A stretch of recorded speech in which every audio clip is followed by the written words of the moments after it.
Short and sweet this week. There are many paths to the top of the mountain. Friends, grasshoppers, this is the Formless Podcast with Tyler, the Superhuman, me, Dustin. And today we've got a super awesome, super special friend, teacher, business owner, I don't know what else, father, husband, an amazing guy, our friend, Sensei Blain Cort. Thank you very much, sir. Thanks for having me. Yeah, it's good to welcome. see you guys again. Yeah. It's been a little while. It's been a long while. We've grown, we've changed, we've adapted. Things have happened. No, I think so. I think like we've learned a lot. Before it was just kind of like a couple guys sitting around BSing and having a good time. But like as we've changed, we've kind of like, okay, let's actually have a concept that we're going to talk about. Let's put a plan together instead of just getting into a room and talking, which we have been.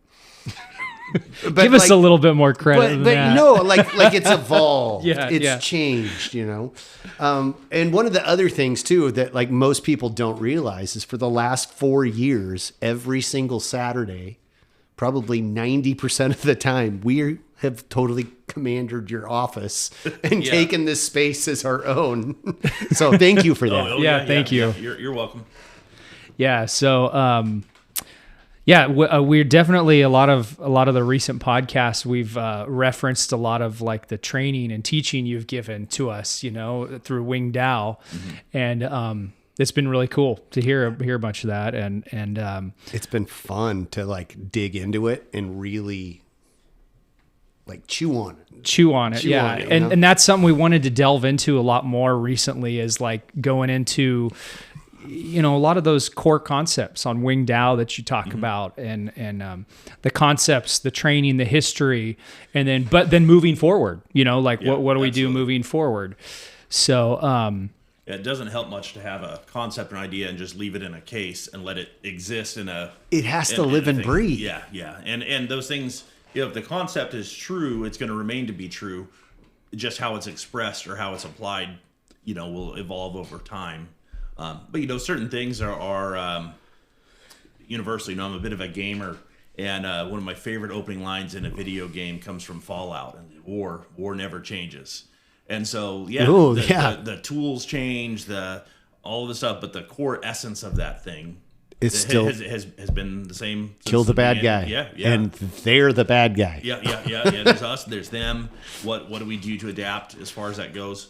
And then, you know, for me, the part where you can take martial arts outside of just combat is if you start looking at other situations in your life as the enemy or as that thing you're trying to overcome. And then all of a sudden you springboard instead of just going, okay, how do I beat a man? How do I beat another army? How do I beat a platoon? But how do I overcome this situation in my life? How do I make the mortgage payment this month? Yeah. And so through a little bit of abstraction, you can use these concepts in all kinds of areas of your life.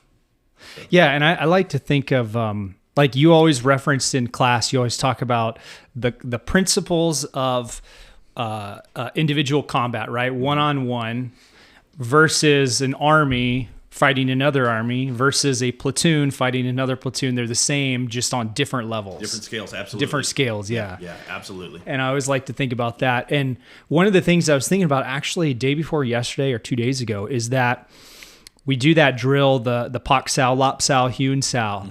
And so much in life, and I can't demonstrate it here on the podcast, but like the Pak Sao, right? If you two people put their forearms together, right, wrist to wrist, and one person is trying to push into the other person, right? Am I describing this right? Just verbally, yes. Yeah. And you're trying to push in, and the other person, so person A is pushing into person B. Person B gives resistance, and then with person A, with their other hand, they Pak the person B's hand to the side, and they drive through and still try to touch the person, or depending on the drill, punch the person, with control.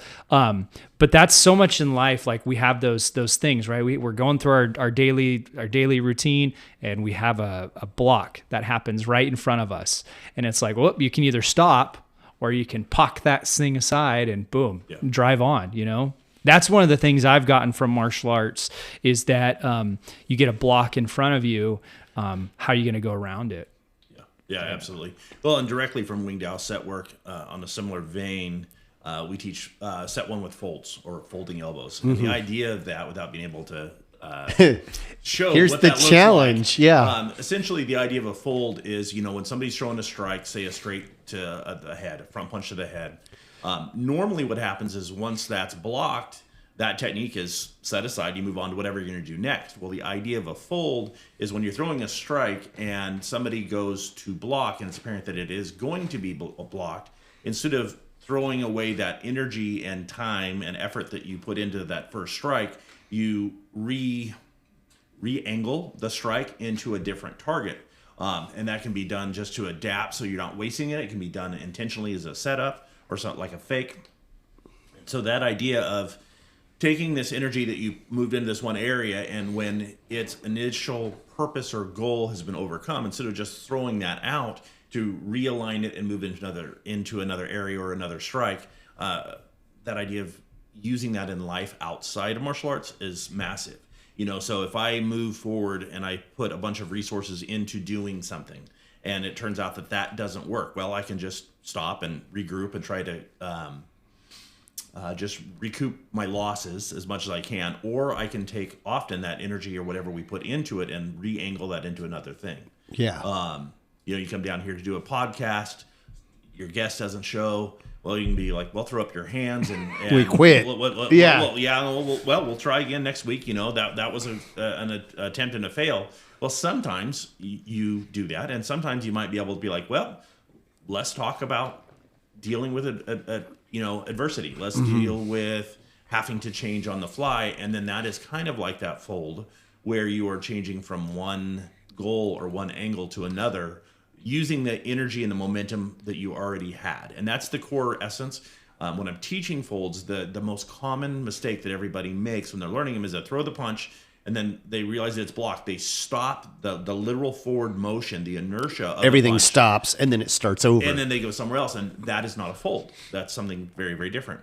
A fold only exists when you're taking literally, and I'm not speaking about some mumbo jumbo metaphysical stuff, the inertia, the movement of the body, when you re-angle it from one angle to another, that is a proper fold, because you're using the same energy that would have been defeated and re-angling it into another strike or another area. Yeah.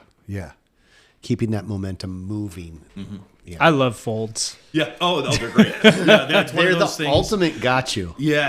And when we do them with the Chandra, the sword fighting stuff, as soon as people learn those, man, it becomes bread and butter. You go to strike, and then as soon as that block comes, you re-angle around. Yeah. When I did Western fencing, because I was a saber fencer for several years, and so that technique was very prevalent there as well.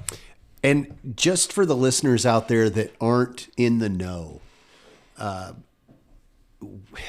we're talking about techniques and topics that are specific to our style of martial arts, but they are applicable to a wide variety of things. And I wanted to make sure that we have quite a listener base that doesn't know that don't get to experience our style just yet. Yeah, well, something that's interesting, if you go swim back upstream in the Wing Tao world and you go up to our grandmaster, there were people that would come and sit underneath his tutelage that didn't do martial arts. Just the philosophy and how it would pull out. They're listening for that. Years ago, when there was still really a school up there, I remember going up and we trained. It's a weird setup. They were on the second story of this building, and they're in Portland, so I guess it's more common up there. We don't have buildings like that here in Shasta County. We have a couple, but not as prevalent. It was a big dojo in the second floor. You went in this side thing, the doors going were kind of famous. If you ever talked to anybody, you've heard about the doors. Yeah. And it was pretty neat. But anyways, you go up there and you train, but then there was a third floor, and the third floor was like Bruce's, at least when I was there, it was kind of his private dojo. And so if you were very lucky, you'd get to go up there and do some training. And so a couple of times I got to do that, go up there and train, or do some stuff in front of the grandmaster. I had him ask questions and of what I was doing and why, because it is kind of like the Socratic method. which is he didn't tell you what you were doing right or wrong. He would question you about it, and you needed to be able to logically understand and defend what you were doing. And in that process, you actually learn to understand it better. But how tying back into non-martial artists or people that don't do Wing Tao, I was up there and there were people that were coming in just to hear and understand the philosophy and theory behind Wing Tao because it's universal. That's a story I haven't heard before. Yeah. Oh, really? And Yeah. you're talking about like the different floors, and I keep thinking about like the game of death. Yeah. Yeah, it was pretty cool. You know, if you get some of the old timers on, they're colloquially known as the dinosaurs. Yes. You'll often hear people talk about the doors. And so if you can imagine, you go around this little side street, and I want to say it's East Ramona is the name of the street it was on. So you'd go around and you went up this narrow, kind of dark stairway, and you'd go up and you get to the top, and you have these doors you'd imagine on a palace in ancient China, probably 8 feet tall, red, brilliant red doors, and then you'd open up into the dojo after going through this dark hall. I don't know that they planned it, but it gave you that you're that like feeling, especially you having heard about Portland my whole life, up to this point, and having never been there, and then you're going like, where are we going? Yeah, let's back up and give a little detail. How old were you when you first started training Wing Tao? So I started Wing Tao with Sensei Blue when I was 12. Okay, and Sensei Blue, who we're going to have on in a couple of weeks, was my first teacher, and I believe Tyler's first martial arts teacher as well. Yeah, I was only there where he was teaching at Anderson City Hall for like 2 or 3 months. Okay. But yes, still. He was there, yes. Still the funnily first. enough, we were in the same, I started at the same program, Anderson City Hall. Yeah. And, okay, so how long were you training before you went to Portland and met... So... I'd have to go through, and this would be some loose calculation. So yeah, you're not in deposition yet. So I started when I was 12, got my black belt when I was 18. So 6 years later, went into the Marine Corps Reserve. So all of that, got married in there. All of that initial time, that probably moves me to about 20. Okay, somewhere in there. And then another fun life connection. I do believe I had a beer when I went up, so I would have been 21. Okay. Funny, these references, like I know I could drink when I went up. Yeah. So probably 21, 22. You didn't run the school then? Actually, I did. Okay. So the way that happened was really interesting. So Sensei Blue had a Reading school, a regular commercial, freestanding, his own building, and he had ran a program at the Anderson City Hall, and that program actually that's where we all started. Well. Yeah, that's where I started. You guys, it came up in a pretty poor household, so it worked out well that he was there, and the City Hall program was much cheaper than a regular commercial school because you don't have all the costs, so it's easy to do that. And it was lucky enough because a lot of programs like that are new instructors that are not as skilled. They're just kind of getting started. Yeah. But we had Sensei Blue there, and as a matter of fact, the Anderson City Hall program, which is us. It's where it came from. Goes all the way back into Sensei Hovis. Yeah. So it grew from then all the way up to us. So. Lost my train. No. So you were already running your own school by the time you went up to Portland. Yeah. So when I came back from boot camp and my initial Marine training, I took over the Anderson City Hall. Now, another person had partially taken care of it. Didn't take care of it. So when I came back, there were 2 students. Ooh. And so I started basically from scratch. Even though it was the school, the school had kind of been the Anderson school, not his school in Reading. Yeah. But Anderson, it was down to 2 people. And so, I built that up, and we got at the time, I thought it was doing great. I had 40 students, but at a City Hall program, that's not bad. Yeah. It was a full class, everybody was there at the same time. And so, that was what I was running was the Anderson City Hall martial arts program. But as far as we're concerned, that's the business, I think. A school is more than the location. A school is an instructor and the students and the relationship between them. And so we built from there, and then that was the time period when I went up, because when I started going to Portland, Sensei Blue had essentially retired. He then became unretired later, but he sold the Reading school to another guy to let him manage the business stuff, And so me and the other guy were going up to Portland, and that was when we were doing the training up there together. Okay, that's cool. So you guys went up together. It wasn't like because some of the stories that I'd heard were that there were a group of students that were around here that were kind of semi-regularly going up to Portland. I know there were like Sensei Hovis was a part of that. Yeah. So Sensei Hovis, because the nature of his day job, he traveled a lot, so he was up there a ton. But all the way up through my black belt, Portland was this far Oz. Off. Yeah, it was yeah, the it's land of Oz. That's know what it was. Like, and it was so far out and away. But yeah, by the time I actually got to go up there, it's like, oh, okay, this is a little bit different. But there was nobody else regularly going up during the time period I was there. Sometimes me and the other guy would be up, and Dave happened to be up there in Portland at the same time. But there wasn't like a large group of us that were regularly planned event.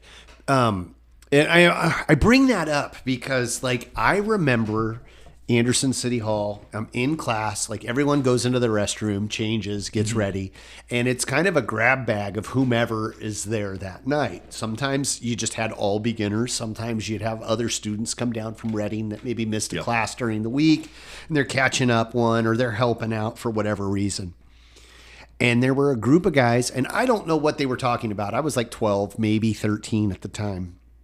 And they're not talking to me, but I'm just overhearing this conversation. And they're talking about going to Portland. Mm-hmm. And I'm thinking in my head, we're in a martial arts class. We're getting ready to start class. They must be talking about martial arts. They must be talking about going to Portland and training and blah, blah, blah. And I was just awed in that fact of like, you can do that. Now, in the reality of it is, we're like not even 8 hours away.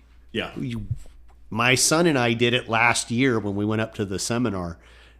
It sucked. We drove through the rain and all of that stuff. And it was like literally I got off work, came home, picked up my son, and we went straight up there. But it can be done. Mm-hmm.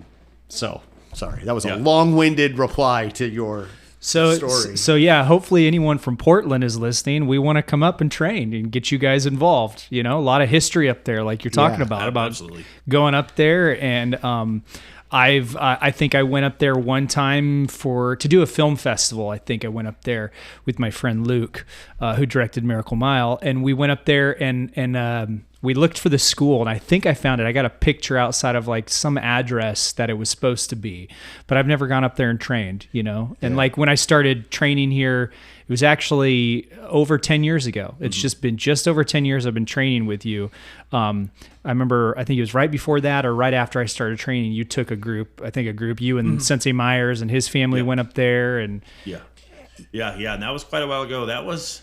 So there, if you guys don't know, there really isn't, to the best of my knowledge, a Portland school anymore. There had been several different groups that were up there.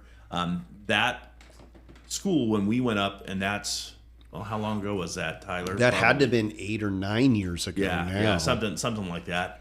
That was kind of the last time that there was a active school with regular students going in. Up there. But that being said, a lot of the guys are still around. I mean, if you guys could get a hold of Tip Hanslick, he is the greatest fighter martial artist that I have ever directly interacted with. And you talk to the other guys from around, they'll all tell you the same thing. Nobody would want to mess with Tip. He mind-blowingly skilled, and from what I understand, because I don't know him outside of training, I've sparred with him a couple of times. I don't know that... Sparring with him is a interesting experience. I felt like a white belt trying to go against a black belt and realizing how little I knew. And this was had your black belt when for a while. I had my black for a while, and I was at the top of my game at the time. And I was like, oh my gosh, just teach me something. So Tip Hanslick's amazing. Doug Zeal, really good guy. I've trained with him. Of course, if you can get Bruce Terrell himself to be on with you or that's whatnot. The goal. So there's a lot of neat thing. There's a lot of the guys that are still up there who were involved in early Wu Ying Tao, then before that Wu Ying Man, and then before that with Kong Su. There's some of the guys that are around, that go really? all the way back to that. Well, we would love to have any of those Oregon guys or people that trained up there, and until we get them and they come train with us, We'll keep poking the bear. we'll keep poking the bear, and we're happy with Blain. Like, I'll be a get me by in the meantime. That's all right. You guys sound like my kids. I'm just a get me by until the better time. yeah. Until the real date comes along. Yeah. No. We, all joking aside, I think the feeling of we love you. We love having you here. We love being here. I was just thinking when you said how long you had trained, we started coming down regularly. Tom was not even 3 months old. So he's literally been here his entire life. Yeah. Yeah, it's one of the cool things about having the school over the long run. I've watched, some of these kids who were in strollers or in the baby carriers, and while their older sibling are training, and now they're training as students, and they're not little kids. They're 7, 8, 9 years old. I've had adults come up to me, "Hey, Sensei, I enjoyed your class," and I'm looking at them going, I don't know who you are. And so I started asking questions, and as a 20-year-old, 25-year-old guy, and trained with me when he was 5. Wow. Yeah. I've had some people come up to me and they're like, "Hey, Sensei, how you doing?" And I'm like, "Oh yeah, I'm great." Yeah, it's wild how quickly the years go by. Yeah. And it's neat too. Punching and kicking, cool. Fitness is very important. Hopefully have a long, pleasant life that way. But when you get to see the impact that you're, as an instructor, when you get to see the impact that you're having on people's lives, that they will often, I'm so glad I did this. It helped change stuff in my life. Or parents, we just had a young lady. They moved to Colorado, so last week was our last class, and so the young lady was little timid, little mousy young lady, and just flourished and came alive, and now totally confident, does well. And so after the last class this week, I was talking to parents that, thank you so much. It's made such a huge difference. And that really makes it worth it. Absolutely. That's the big reward. Absolutely. Yeah. Yeah. I know who you're talking about. They're a great family, and they'll be missed, but it's cool that you're talking about the history. You're talking about like having students come up to you and that you hadn't seen for years and stuff. Made me think about what has changed, not just like how you teach it, but like stylistically over the years. Have you seen a change from like, oh, we used to do it like this, but now we do it like this because we've evolved or we've figured out a different way? So there's a few mechanical things that we've changed that are, in the great term of things, pretty inconsequential. Martial arts in general, I want to say, is kind of played catch up to Wing Tao. When I was a student, the idea that we didn't do katas and forms was mind blowing. Anywhere from, I literally remember being at tournaments and people, "What's your style?" and kind of describing it to them, and, "Well, why don't you guys compete in kata?" Because most of our students don't. And they're just being mind blown at that, to where now it's kind of became the modern thing, with mixed martial arts, and many of the traditional schools are ditching the katas and whatnot. So in that, it's very similar, but our training methodology was ahead of its time. And so we've kind of been riding that for a long time. We do a lot of bag work, pad work, light sparring, all of those things that have kind of the rest of the martial arts have caught up with. Is how we've done stuff. Now, getting into the weeds a little bit about changes of what I've made specifically to the style, and I don't even like saying that. It was just acknowledging some things that were a little bit different. So our first couple ranks are acquisition of techniques, and then after that, the majority of the system from our intermediate level all the way through black belt is about application. How do you use these tools that you've gained in different ways to accomplish the result that you want? And then each rank is thematic. So you might have one test that's all kicks. You have another test that's grappling. You have another test that's throws and takedowns and whatnot. And so when I went through the grappling test, I had no problem with it. And the reason why is when I was a student at that time period, we had many different styles being taught under one roof. My instructor is a black belt in jiu-jitsu, plus his instructor in Arnis was also a very high tier jiu-jitsu black belt. So we did all of these techniques. We just knew them. You know, it wasn't like I went to get my brown belt and like, oh, you need to learn how to do a rear naked choke or this arm bar or a scarf holder. We just all knew it. So then when I had my own school, it took many years to get a student from my own student up to that point where they would do that level.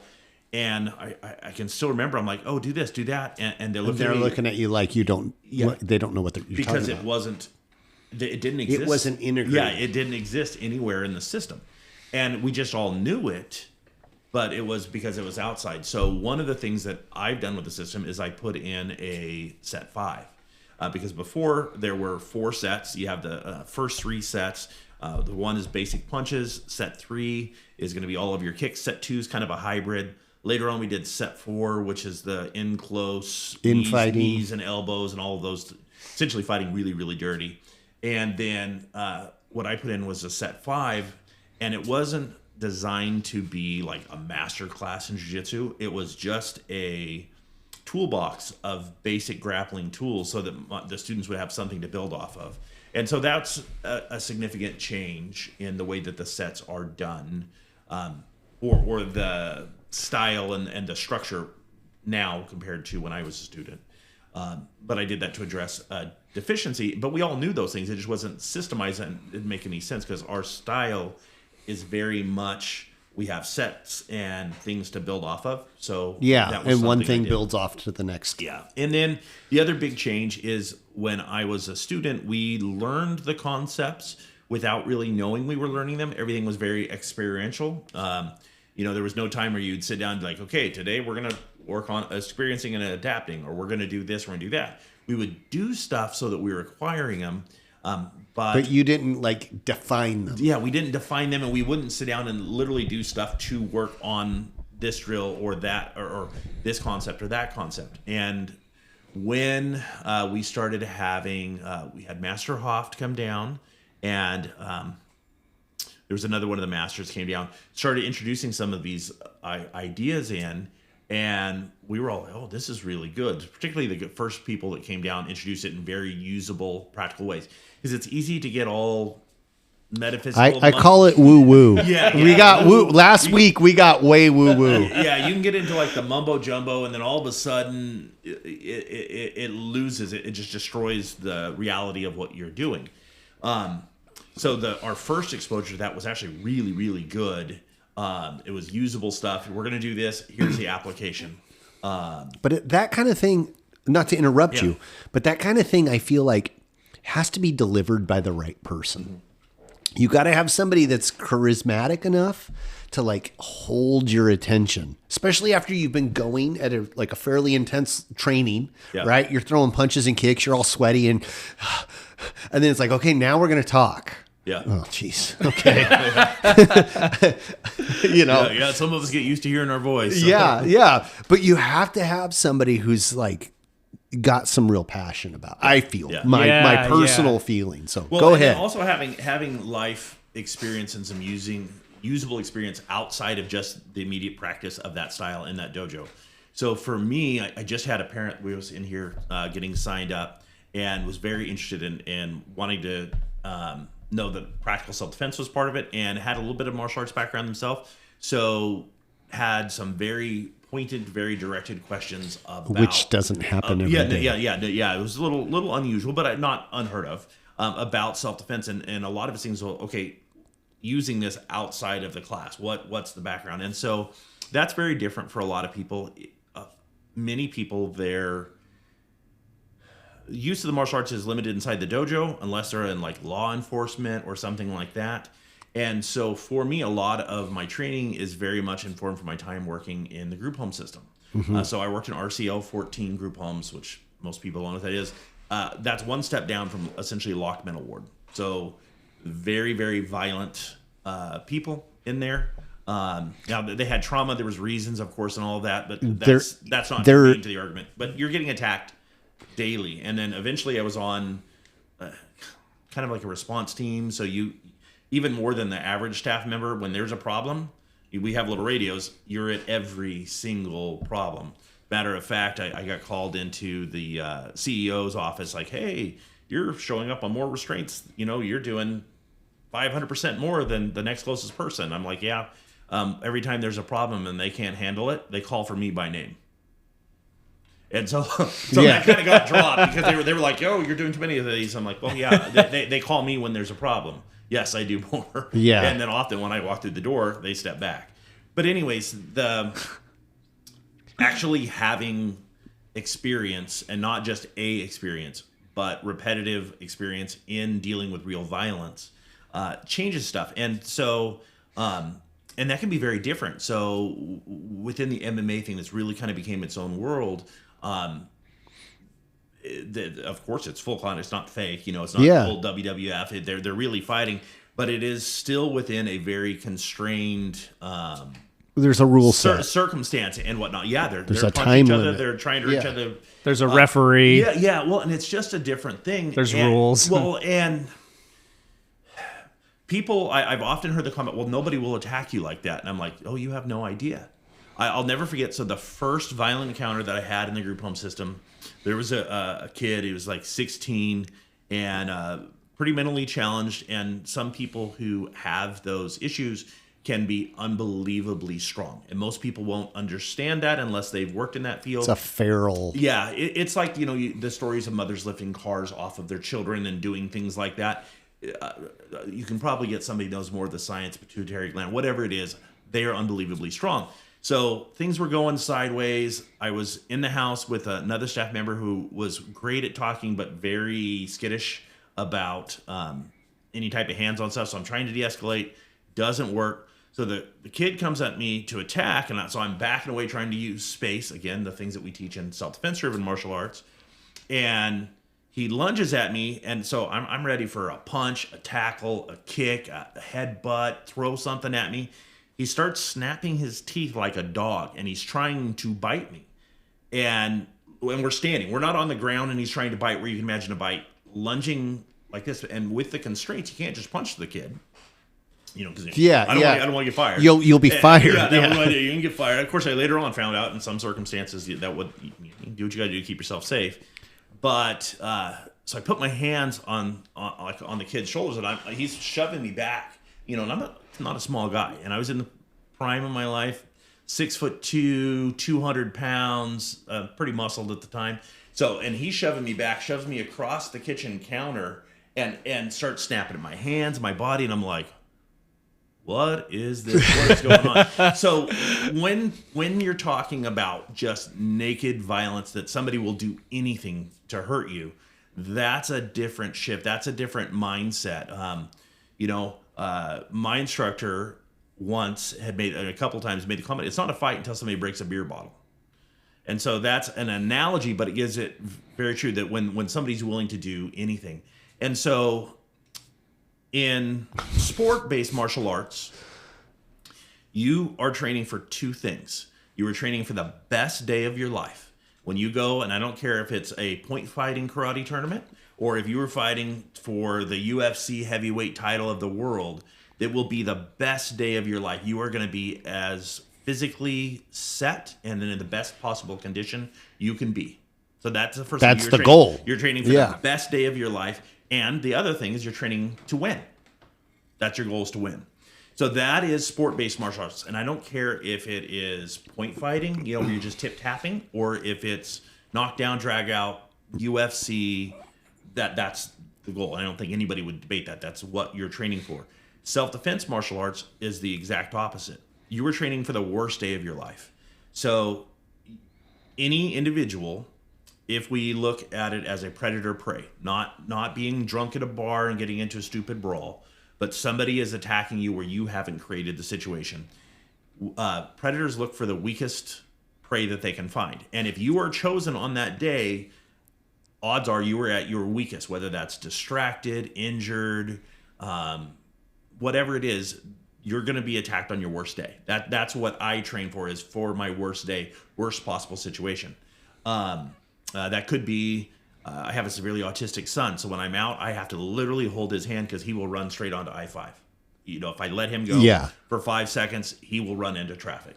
So I've got him. That's a constant distraction. Yeah. Well, it's not just distraction. I physically somebody attacks me. It's a physical I don't care limitation if it's as well. a 90-pound crackhead lady, I'm going to have to keep my hand on him, and I'm going to have to defend that because the life of my child, that's often we look at self-defense as defense of self or defense for another.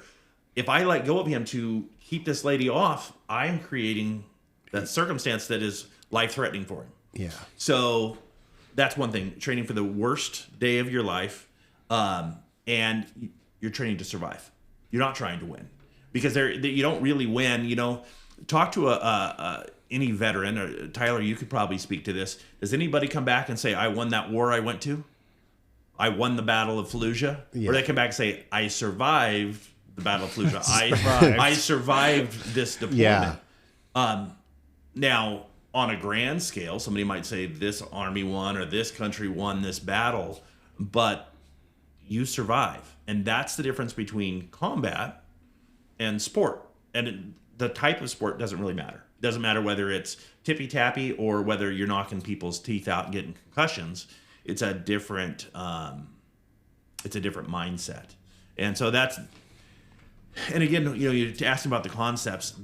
These are the type of ideas that inform or direct me towards what to do and how to train. Even more so, and you know, you asked a little bit ago about changes between when I was a student and now. When I was a student with Sensei Blue, you know, we did a lot of really good hardcore sparring. We had, you know, open sparring night. We had people come in from all over town. You know, we did handle business. It went pretty well. But it was still kind of that sporty thing. My career outside of karate and my time, very small amount of time in the Marines, kind of shifted my mindset on that to more of a self-defense driven thing. And so once you have that concept, it starts informing how you train and goals. There's certain drills that we do now that you can look at and like, oh, that's kind of goofy. Why are you using class time and have people, come by and walk through a row of people and have people attack and high fives. That would never happen. Well, look at how actual attacks happen. There's used to be, I don't know if it's still there, you can go onto YouTube, and there was a guy whose whole channel was analyzing actual fight videos. Like security cam footage of attacks and things like that. And it wasn't to train people, and you see over and over and over these circumstances that were different. It wasn't about winning, and the circumstances were substandard, and how do you get to go home at the end of the day? And so that kind of shifted for me what we trained, and some of the drills that I've implemented that were different are both informed by the concepts and by that idea of reality-based. And I hate using that reality-based martial arts because the reality is we have no idea how it's going to go down. What I know is that if somebody attacks me, I will be at my worst possible state, and all I'm going to care about is surviving. Yeah. I like it. I like it. Yeah, that's one of the things that you mentioned that you did in adding to expanding like your training that I thought was really cool, that like no other system that I have heard of has done, is so since Dustin and I are at our first degree black belts in Wu Ying Tao under you, the thing you said to get to our fourth degree black belt is we have to go out, and obviously we go first degree, second degree, third degree, and then fourth degree, but we have to go out and attain or achieve or earn a black belt in another art. Yeah. And when I tell people about that, like even from other arts, they're like, you have to go get another black belt to get your fourth degree? Yeah. Well, and there, the idea of that is... But they're astounded by it. Because like what you've said is that in a lot of systems, with respect to a lot of systems, you stay within that system and you just advance within it, and then you bring in other black belts from that system who maybe train around the world or in other states or something. You train with them, but you really just advance within that system. Yeah, it's kind of an echo chamber idea, and the idea of that is to get out of that echo chamber. Again, part of this is really informed by my background. And it wasn't just Wu Ying Tao, but back in what I consider to be the golden age of when I got to train as a student was Sensei Blue was on Hartnell, next to the Take and Bake place. Because there was another one that was on another location, also on Hartnell and Reading. But there, at one point, we had 12 different styles being taught throughout the week, and Sensei Blue taught 2 of them. All the other ones were taught by other highly qualified instructors. And so they all, and it wasn't like they were all students of Sensei Blues. They were there teaching, and so I was able to train in all these different arts. So regardless of the usefulness or not usefulness of the art, it allowed you to see the Wu Ying Tao through a different set of eyes, and not just, oh, this is better, we are superior. When you can see something through a different prism, through a different angle, even if your goal is to get better at Wu Ying Tao, not necessarily to acquire Shotokan, whatever it is, it gives you a different viewpoint. The family we were talking about earlier, they're moving back to Colorado. One of the things I told them, and I asked them, like, was this their first martial arts experience? Oh, yes, it is. Okay. Make sure you go into the school and see what it's about, because often if this is all you've experienced, whether it's the style, the culture, how we interact with the kids, you assume that they're all that way. And I have had some horror stories with students leave and go somewhere else and then end up hearing back, oh my gosh, nope, they don't do martial arts at all anymore. We went to another school and it was bad. We occasionally have students coming in who tried martial arts somewhere else, had a very bad experience.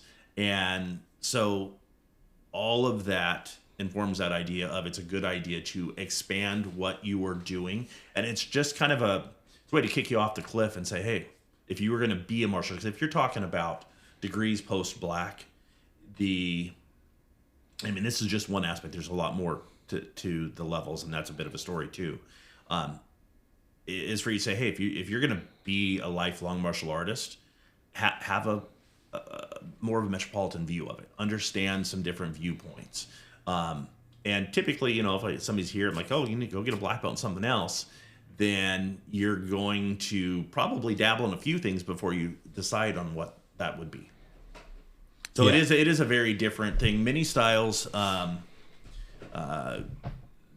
black belts, the degrees of black belt is just more of the same. It's the same thing you did before, just maybe faster or longer. More katas, longer katas. Maybe you fought 2 people on your black belt test, and your 4th degree you fight 4 people. So it's a different thing in trying to add, or it's an honorary thing. Like you've had your black belt for 10 years, so now you get this. Well, and in many arts, in every art basically that I know of, at a certain point it does become that. At a certain point, past black belt, whether it's starting right off on your 2nd degree, or whether it is starting at 6th degree, 7th degree, whatever it happens to be. At some point, it does be. You're still training. You just trained for this amount of time. And, if you've put in 30, 40 years into an art and, you're still plugging away, you're still actively teaching, I have no qualms about that. And within the jiu-jitsu world, once you're black, it's just training time after that. Yeah. So it's not that one system is better or different. How much value is there post-black? What else is there to add to that? Yeah.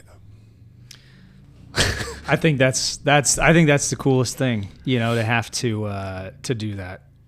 I just think that's rad. That's literally saying you as kind of being one of the front runners of Wu Ying Tao right now is saying, hey, go train over there with those guys, those gals, and then come back and we'll test you and see how good you are. Yeah. Well, it ups the ante. It ups the ante. Well, I have that experience, and one of the old classic things you would really worry about with martial arts is you wanted to stay away from places that were cultish, where, you come in, you only stay inside of here. In the old days, if you trained at a school, you were not, don't go to a seminar from another school, don't. And we've never been that way. And so I encourage you now. It's business. I don't want to be like, hey, you're not sending all your students stop paying out. me and go sign up over there. But hey, if you want to do that in addition to this, that's great. And so that that is a good thing, and it's admirable. Yeah, I think also though the proof is in the pudding. Mm-hmm. Like, go you've done this, you know what this is like. Now it's kind of not like testing theory, but it's kind of like, see how applicable this is in another environment. Like, see if you can apply some of these same lessons, these same concepts in this environment over here. And personally, my feeling is that like they're universal. You can apply them inside a martial arts studio. You can apply them into self-defense, but you can also apply them to your life, like you spoke to earlier. And I think this is a way for stubborn people, myself included, to just be like, okay, here, you're forced into this other arena or this other like core subject. And now like you're going to see it. Yeah. You know? Yeah.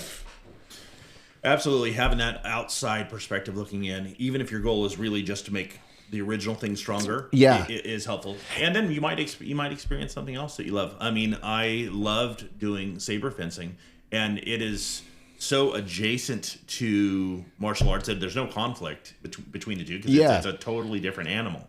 And, nobody does fencing for duels in real life anymore. So there's no conflict, but maybe we should start that. Yeah. Again. There's the old saying that an list. armed society is a polite society. Yeah. If you got to answer for your actions. Well, and your words. exactly. And I'm not going to talk too much trash if I know I'm going to get a saber in the chest.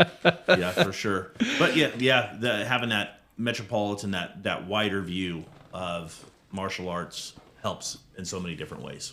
Yeah. For sure. And, sometimes you don't realize what you have until you don't. Not that you're losing it, but, you just assume that it's a certain way, and then you go somewhere else, you're like, oh, man, we really like that. We get to have this interaction where we're actually touching people. You go to another school and you do kata for 2 hours, and you don't touch another human being, for an entire training session. And you're like, what are we doing? Yeah. But you wouldn't know to appreciate that unless you've had that outer experience. And there's a lot of really good stuff, a style that really has been bagged on, and partially for good reasons in some of the ways that it's practiced. But I think a lot of people miss is Aikido. So Aikido has some wonderful training for actual practical self-defense, not for fighting in a ring. Again, these things are different.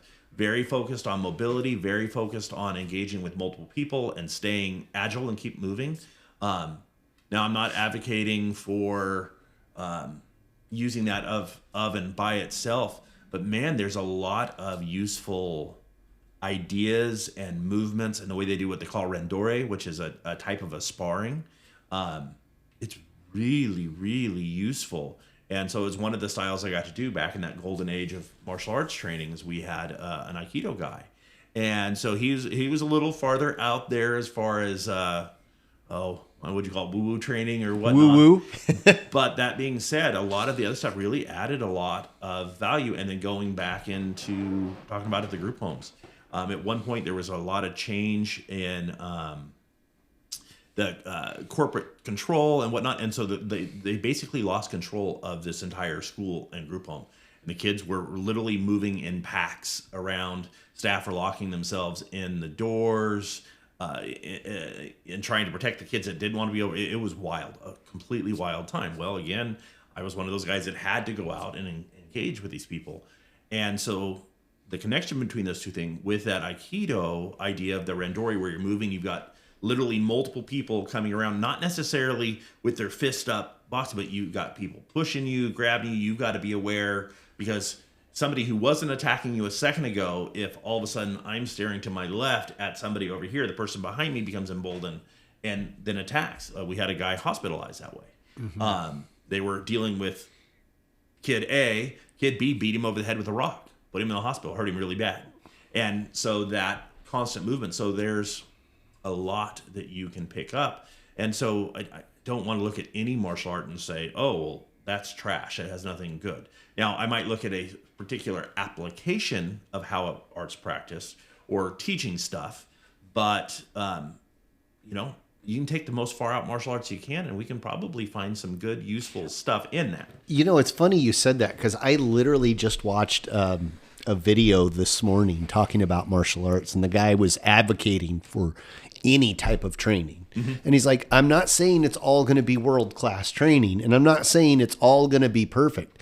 But if you compare it to sitting on the couch, watching videos on your phone, or training, pick training, you know? And I was like, I can get behind that. Absolutely. Even Tai Chi. I mean, the comparison you just gave, getting up, moving your body. And then some people, that's where they're at. I had knee surgery almost 3 months ago now. Yeah. And I'm barely moving around, And so that idea of that slow, controlled motion and using that to build your body back, because your body is the tool that you use to accomplish all of this stuff.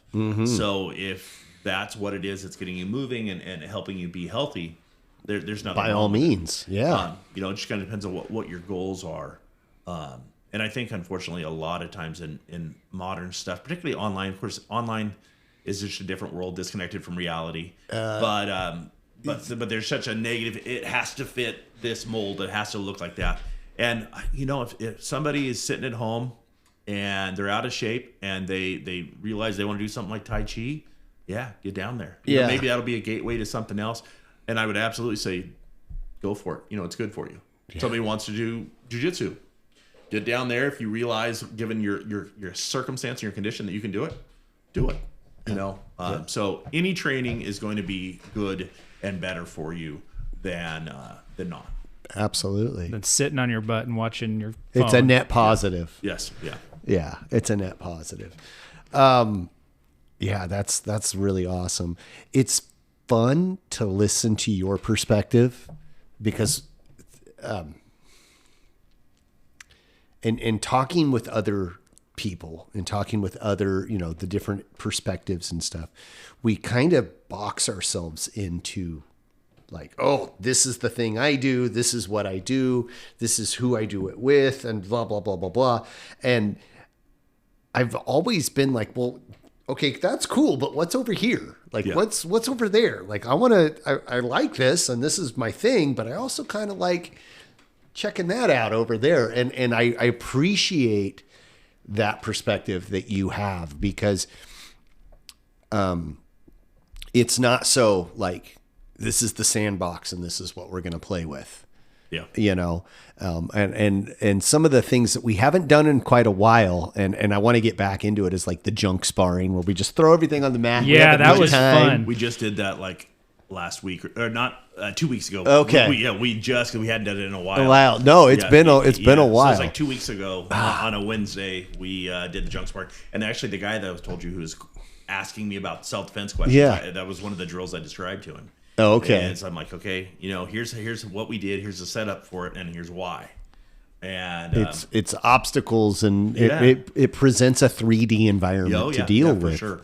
Well, we led that lesson off. So a little bit of description. Somebody's probably asking, what's junk sparring? Yeah. So basically, we take all the objects that we have in the school, as far as pads, mitts, folding things. So some pretty good size objects. We put it into a ring area, so it's kind of in a confined space, and then you have the two people spar, but you've got stuff that you're tripping on, you step over. Sometimes you can use it, like step up on something or kick it at people. Yeah, all that kind of stuff. Well, again, self-defense versus sport-based martial arts.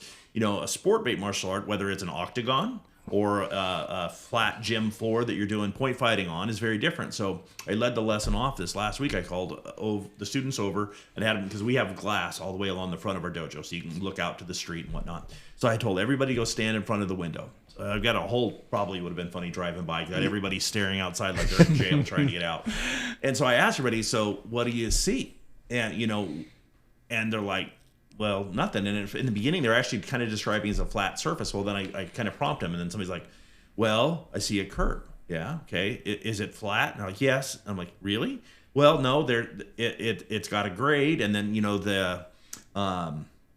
the handicap spot's got a lip. There's a section where you have the rock and the gravel. There's plants. So you have all this stuff, and all of a sudden, you can see the light come on that they had never really thought about what all is there. And I'm like, if you were attacked, and then I had everybody turn around, look in the dojo. It's all nice and flat and clean, level, and then turn around the other, and it's soft. That's a big one for some things. Oh, look, it's relatively. I mean, soft. You can. I would rather fall on that than on the concrete. Yeah. So then turn back around, and I'm like, okay, which one of those two places are you actually going to have to defend yourself if it happens? Everybody, of course, they point out there. I'm like, okay, so those objects are things that you have to deal with. If you're punching, kicking, moving around, trying to shoot a single leg, whatever that happens to be.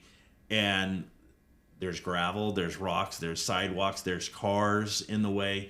So those things can be used defensively or offensively. Again, going back to the group home example, one of my favorite moves that I would end up using, kids would get real violent and they'd be coming at, we'd have to restrain them.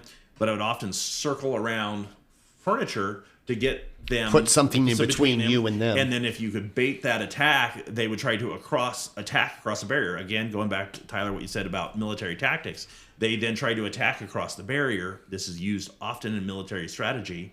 The Battle of Agincourt, I don't know how much you guys know about. That's where, famous battle. No, way back. This is the flower of French chivalry attacking the English, I'm not familiar. Dismounted English knights. Anyways, we can come back to that if you guys want. But they would attack and they would come over that barrier, or in some cases, if the smaller child would kick it into their legs, all of a sudden they stumble, grab a hold of them, do the restraint, do what you got to do, and you're safe. So those objects can be used that way. So how we implement that, how we practice that, is we take all of those pads, all of that stuff. They then spar with these things and they're not fixed. Some of them roll under your feet, they move. And so if you watch the sparring, if you could, take AI and crop out the objects and you watch them sparring, be like, this is silly. These guys are they're not moving very fast, But if you could then magically, or, AI, you don't have magic, you can actually do it. Put the objects back in, you're seeing that they're navigating over and around. They're using these different objects. And so when you're defending yourself in the real world, when we say real world out there, everybody, on the street, what does that actually mean? In a parking lot between cars, you get that, 90-pound lady that's jacked up on meth that's attacking you. I'm 200 plus pounds. I don't want to say how high I am right now after the surgery, but I'm pretty fat right now. So that lady in normal circumstance wouldn't be like, what are you doing? Well, that lady's got something with drugs, diseases.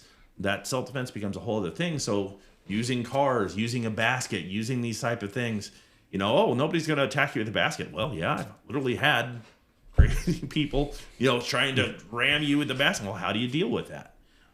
You go over and cold clock them. Do you, what do you do? Again, if I've got my son with me, how do I respond to that? So that drills like that, and I talked to it earlier, where from the outside, you might look and go, what are they doing? This is kind of goofy. This isn't real martial arts.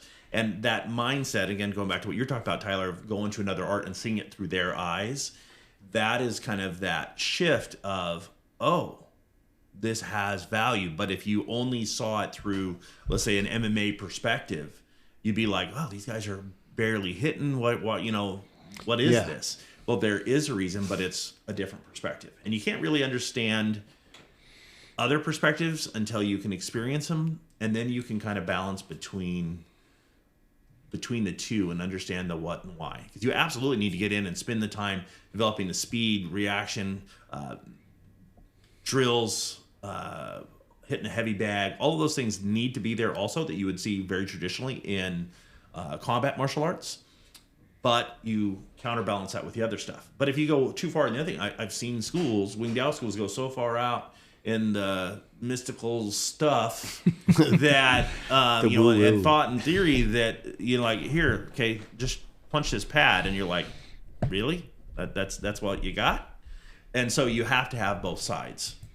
You need to have the concept. You need to have the actual getting in, doing the reps, developing the speed, power, coordination, those type of things, and then that that mindset of what is your goal here if we're talking about self-defense. And if you want to get into sport-based martial arts, making sure that you can shift. Don't go into a UFC fight with the idea of self-defense martial arts. It won't work out very well for you. You're like, oh, I'll just gouge him in the eye. Okay, well, your fight career is over and you're in prison. Exactly. Oh, man. That was good fun. Do you have anything else you want to add? No, not right now. There was, some self-defense concept stuff I was thinking about because we were talking about, me coming back in. But I don't know that we want to get into another hour-long conversation. Okay, no. I'm pretty good at talking people's ears off, so. Well, and in the future, so our plan is to do this on a semi-regular basis. I'm not going to commit to anything just yet. We ain't in that dating stage yet. But we're flirting. So the goal, the plan, as of right now, is to do this on a semi-regular basis and get into the nuts and bolts in the marrow of some of our concepts and some of our theories that we have. Yeah. And if we can do that, we will be happy campers, I think. Yeah. And, if anybody wants to come down and see us, yes, please. Talk about your school. There we go. Yeah. Almost feel self-conscious just throwing my own name there, but it's a total self-defense center. Blain Cort's Total Self-Defense Center. We're down here in Anderson. We're absolutely open to people coming in and cross-training. We've had it before, train here and train somewhere else. If somebody's just, maybe they've been training and they're looking for something a little bit different, or if they just want to add to it, we are open on both sides of that. So, and awesome. This is where Dustin and I train. Is regularly is at Blain Cort's Total Self-Defense, and Dustin is one of the co-instructors. So yeah, thank you for doing this, friends. I think that's about it. If you like this episode, please do me a solid. You don't have to buy stuff from me, although I would appreciate it. You don't have to buy stuff from us, but if you don't have the money and you can't do it, that's okay. Give us a rating, give us a review. Our Facebook page is sorely lacking in those things. So if you could do that, it would do us a solid. I'd appreciate it. Our Facebook page can be found at the Formless Pod. We have Instagram, Formless Pod, TikTok, Twitter, YouTube. All can be found at the Formless Pod. Email address is formlesspod@gmail.com. Our website is, you guessed it, Formless Pod. Check us out. Have a wonderful evening, and we'll listen to you next week.